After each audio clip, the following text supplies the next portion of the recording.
그 미모에 물고기가 놀라서 헤엄치는 것을 잊고 있다가 지가 아무리 물고기라도 꼬리를 흔들어야지 그걸 까먹고 물에 빠져 죽었다는, 그래서 치머라 불리고 경국지색이라는 말을 처음 쓰게 만든 민 서시에 관한 이야기입니다. 서시는요, 춘추시대, 자 지도에서 보시면 저 밑에 오나라하고 월나라 두 나라 싸움이 어마어마했죠. 5월 동준이 와신 상담이니 하는 말을 쏟아내게 한 그 두 나라 사이에 싸움에 있던 사람입니다. 오나라 월나라 두 나라 싸움의 마지막은 월나라의 승리로 끝이 나죠.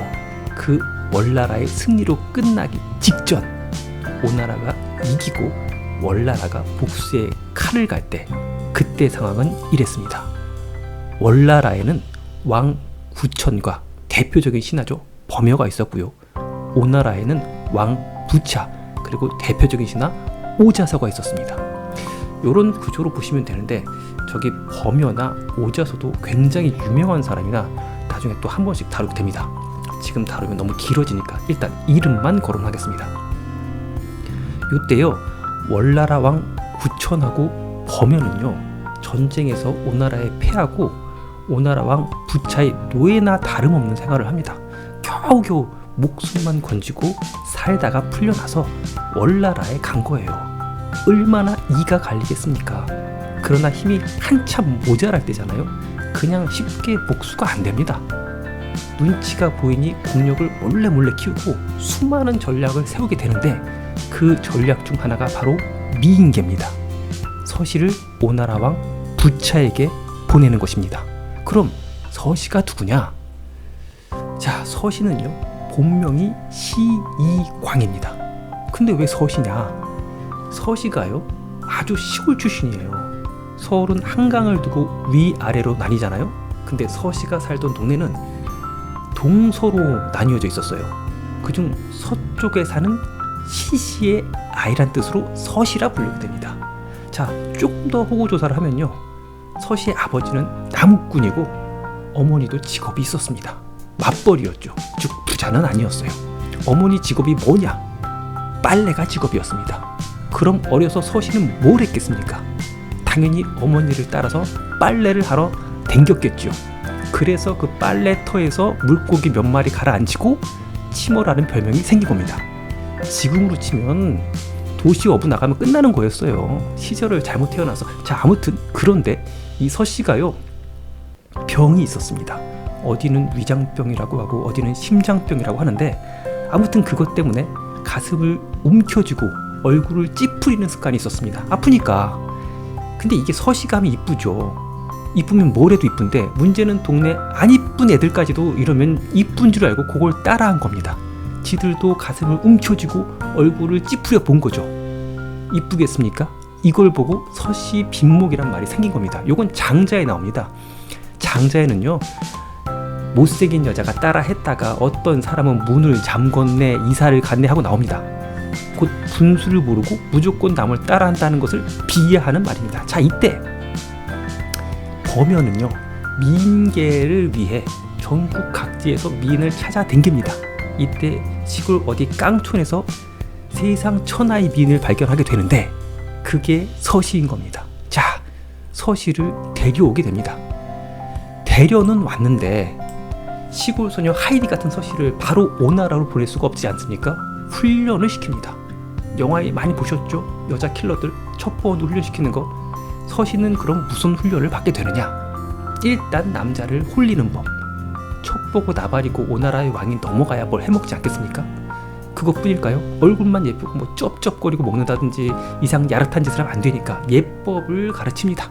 그리고 춤춰봐 이랬는데 막 개다리 춤추고 막춤 날리고 이러면 안 되니까 춤과 노래도 가르칩니다. 또 첩보 원인이만큼 정보를 캐내는 방법 등을 배우게 됩니다. 이걸요, 한두 달 배우고 때려친 게 아니에요. 무려 3년간 가르칩니다.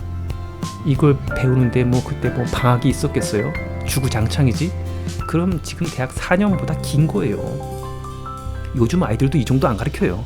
그만큼 공을 들입니다. 자, 이렇게 갈고 닦아서 서시를 오나라 왕 부차에게 드디어 보냅니다. 서시가 오나라에 들어왔을 때 오나라 왕 부차는 뻐기가지요. 엄청 좋아합니다. 근데 오나라에는 아까 말한 오자서라는 뛰어난 인물이 있었죠. 그는 압니다. 이러면 안 되는 걸. 그래서 오자서가 말립니다. 하나라는 밀회로, 은나라는 달기로, 주나라는 보사로 망했습니다. 즉 미인 때문에 나라가 망했습니다. 그러니 군왕은 항상 경국지색의 미인을 조심하여야 합니다. 하고 서시를 내치기를 청합니다. 그 말을 오나라 왕 부차가 들었을까요? 그럴 리가요. 벌써 뻑이 갔는데 그 말이 들리겠습니까? 바로 후궁을 앉힙니다. 오나라 왕 부차만 호색한이라서 그런 게 아니고 오나라 온 동네가 또 서시 따라한다고 가슴 부여잡고 인상 쓰는 게 유행을 합니다. 이쁜데 훈련까지 받았잖아요. 손짓 하나라도 남자들이 나가 떨어지는 거죠. 그런데 오나라 왕 부차는 어떻겠습니까? 정신을 못 차리죠. 서시가 거기에 대고 밤마다 품에 안겨서 배운 것을 실천합니다. 내가 보시는 왕이 중원의 패자가 되었으면 좋겠습니다. 이렇게 말을 해요. 패자가 되려면 어찌해야 됩니까? 전쟁 좀 해야죠. 안 그래도 서시에 빠져서 국사를 안 봐가지고 국력이 세 다리처럼 가늘가늘 약해지고 있는데 그 와중에 전쟁을 벌입니다. 국력이 줄줄 새는 거죠.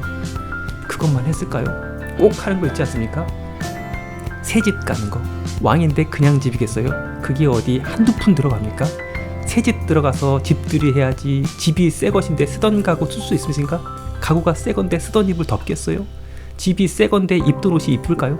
여기에 큰 거 하나 사고를 칩니다. 바로 오자서입니다. 오나라의 가장 큰 충신이요 기둥이었던 오자서를 서씨가 또 사바사바하지요. 저 사람 싫다고. 당연하지요. 간신배들 사이에서 그나마 목숨을 걸고 충원을 했던 그 오자서가 눈에 가시겠지요. 거기에 오나라 왕 부차가 넘어갑니다. 끝내 오자서에게 총루의 검이라는 명검을 보냅니다. 자결하라는 겁니다. 자, 이 검을 받은 오자서가요, 이런 말을 합니다. 아, 왕은 간교한 무리들에 둘러싸여 끝내 내게 죽음을 명하는구나. 이를 어찌하면 좋단 말이냐. 이제 월나라가 이 오나라를 쳐들어와 멸망시키려 할 것인데 내가 죽거든 무덤에 가래나무를 심어주게. 나는 내 시신으로 그 나무를 키워서 오나라 왕을 담을 관을 만들겠네. 또 내 눈을 도려내서 오나라의 동쪽 문에 걸어주게. 그곳으로 월나라가 쳐들어와 오나라를 멸하는 것을 똑똑히 지켜보내겠네. 그렇게 말한 오자서는요, 한순간에 주저도 없이 오나라 왕 부차가 내린 칼로 자신의 목을 찌릅니다. 그렇게 오자서가 갑니다. 그때 오나라 왕 부차는요, 이제껏 믿고 의지했던 오나라를 이렇게 강성하게 만드는데 1등 공신인 오자서가 죽었는데, 아무리 죽을 때 그런 말을 했기로써니 따지고 보면 충원이잖아요. 정신 차리라고. 오자서가 마지막으로 한 말을 듣고는 크게 화를 내고 그의 시신을 포대에 담아 장강에 던져버리라고 합니다. 그래도 오자서인데요. 자, 아무튼 나라도 기울고 충신도 갔습니다. 그러던 어느 날 월나라는요, 오나라 왕 부차가 중원의 패권, 아까 말한 그 서시가 패자가 됐으면 좋겠어 했던 그 패권을 가리는 회의에 참석하기 위해 대군을 이끌고 출발했다는 서시의 첩보를 입수합니다. 이 틈에 드디어 월나라는 오나라를 급습합니다. 근데 이건 급습이죠. 이걸로 오나라를 멸할 수 있는 건 아니었어요. 아직 월나라가 그렇게 힘이 센 것도 아니었고 오나라는 아직 그렇게 약한 건 아니었습니다. 그래저래 여기선 급하게 화친을 맺고 끝을 냅니다. 그럼 오나라 왕 부차는 정신을 차렸을까요? 아니죠. 서시는 아직 이쁘고요, 부차는 그녀를 사랑했습니다. 그렇게 4년이 더 흐른 뒤 또다시 월나라가 쳐들어오고 오나라는 영원히 역사 속에서 사라집니다. 이때 오나라 왕 부차는 지하에서 오자서를 만날 면목이 없다라는 말을 남기며 스스로 목숨을 끊고 맙니다. 자, 그럼 서시는 어떻게 됐을까요? 3가지 설이 존재합니다. 첫 번째는 아무리 스파이였어도 자기를 그렇게 이뻐했던 오나라 왕 부차를 사랑하게 된 거예요. 그래서 자기도 죄책감에 부차를 따라서 자결했다는 설이 있습니다. 두 번째는 월나라 왕 구촌, 그의 아내. 그녀의 생각은 어땠을까요? 서씨가 이쁠까요? 저걸 죽여야 한다고 생각하지 않을까요? 자기 남편도 어떻게 될지 모르는데. 그래서 월나라 왕 구촌의 아내의 손에 죽었다는 설이 있습니다. 어떻게 죽이느냐? 바다에 빠뜨려 죽입니다. 자, 세 번째는 범녀 아시죠? 월나라의 최고의 신하, 서씨를 3년간 훈련시킨 그 범녀를 따라갔다는 설이 있습니다.